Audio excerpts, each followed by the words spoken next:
Juste avant le G7, le premier ministre Mark Carney a annoncé un réinvestissement de 9 milliards de dollars dans les forces armées canadiennes pour atteindre dès cette année l'objectif de 2 du PIB fixé par l'OTAN. Pour faire le point, on reçoit la chef d'état-major de la Défense, la générale Jenny Carignan. Générale, bonjour. Bonjour, Monsieur Autier. Alors, le ministre McGuinty a récemment dit que le Canada n'est pas en guerre, mais pas en paix non plus. Considérant l'environnement sécuritaire, est-ce que 2 du PIB, c'est suffisant ou est-ce qu'on ne devrait pas viser 5 comme certains le discutent, comme l'OTAN le propose? C'est certain que de mon point de vue, mon travail, c'est de développer des capacités militaires pour justement avoir un effet dissuasif en termes de défense et en termes aussi de bien couvrir notre territoire, assumer notre souveraineté et la défense de l'Arctique aussi qui devient de plus en plus, comme on le sait, là, occupé dû au changement climatique. Donc, de mon point de vue, ces nouveaux investissements-là vont grandement contribuer à soutenir nos efforts de transformation qui sont présentement en cours. Mais si là, on a atteint le 2 si on vous arrivait et on disait l'année prochaine, on va être à 5 qu'est-ce que ça changerait de concret dans le visage et le travail de l'armée canadienne? C'est que ces investissements-là, présentement, qui ont été annoncés pour cette année, ça va nous permettre d'augmenter nos effectifs, ça va nous permettre de recruter, ça va nous permettre d'entraîner les gens qu'on va recruter. Ça va en fait soutenir la fondation de ce qu'on a besoin en défense pour bien faire notre travail. Donc, l'infrastructure, la digitalisation, les systèmes de commandement et contrôle. En fait, c'est un peu la base qu'on a besoin pour faire notre travail.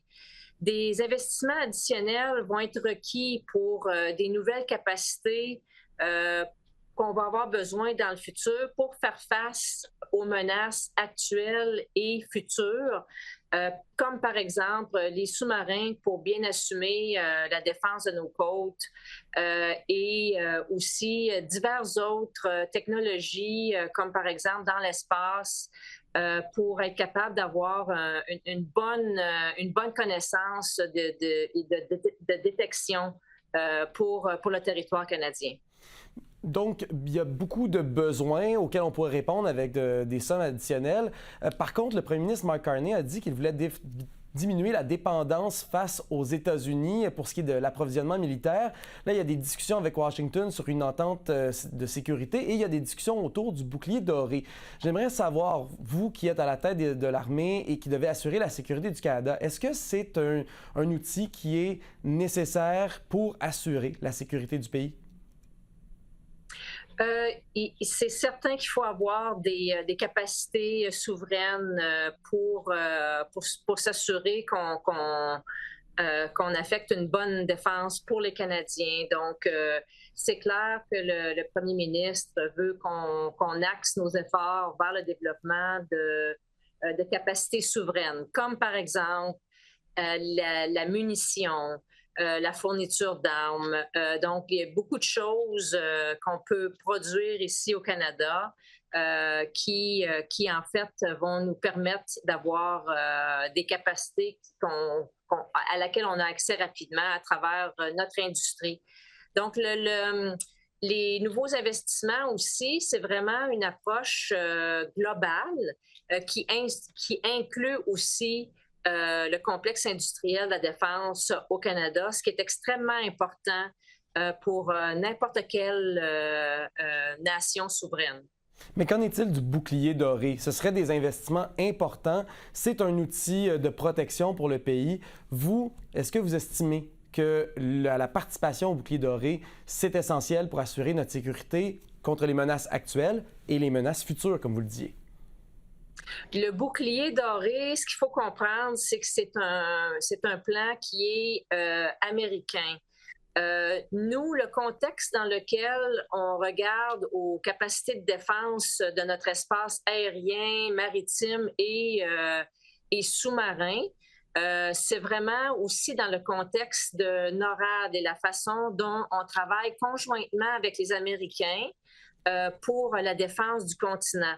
c'est clair que c'est beaucoup plus facile conjointement avec les Américains que de le faire tout seul. Et même chose d'un point de vue américain, même s'ils ont beaucoup de capacités, ils ne peuvent pas faire tout seuls.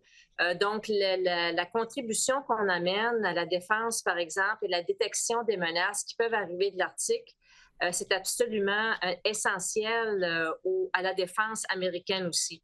Mais d'un côté, collaboration en termes de ce qu'on fait dans le cadre de NORAD, c'est extrêmement important à la défense du Canada en tant que tel.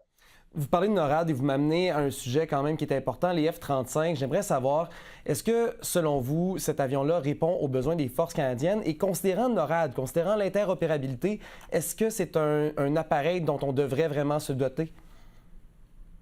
Le F-35 a passé à travers plusieurs étapes dans sa sélection.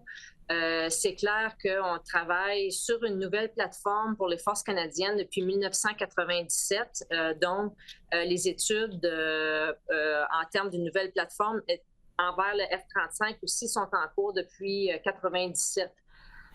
Donc, il y a eu beaucoup d'étapes dans la sélection de l'appareil. Et le F-35 a été identifié comme étant l'appareil qui nous permet de mieux opérer dans l'Arctique, d'avoir un niveau d'interopérabilité avec les Américains, aussi dans le contexte de NORAD. Vice-versa, là, quand on a besoin de conduire des opérations, c'est plus facile, c'est certain, quand on a des appareils qui sont interopérables et qu'on peut plus facilement opérer ensemble. Maintenant, il y a l'approvisionnement qui est essentiel dans toute cette discussion. Le premier ministre a annoncé la création d'une nouvelle agence. Qu'est-ce qu'il va falloir changer, selon vous, pour que les troupes soient approvisionnées de façon assez rapide et efficace? Beaucoup de ça les processus d'approvisionnement ont vraiment été développés dans un contexte de paix où on avait beaucoup de temps pour faire l'acquisition de nouvelles plateformes ou de nouvelles capacités.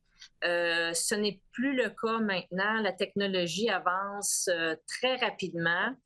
Donc, il faut se doter d'un processus beaucoup plus agile qui nous permet de développer nos nouvelles capacités là, de façon plus concrète et rapide. Parce que quand les menaces changent, ça nous prend des capacités qui soient capables de contrer ces nouvelles menaces-là. Donc, le processus d'approvisionnement est absolument clé à la réussite là, d'équiper et de transformer nos forces vers le futur. Il nous reste une dizaine de secondes. En un mot, est-ce que vous croyez que cette nouvelle agence va permettre d'accélérer les choses? C'est en cours de développement présentement. Est-ce que c'est une nouvelle agence? Est-ce que c'est une nouvelle structure? Comment on s'y organise? Donc, tout ça est présentement en discussion. Général Carignan, merci beaucoup d'avoir pris du temps avec nous. C'est un plaisir. Merci beaucoup. Bonne journée. Au revoir.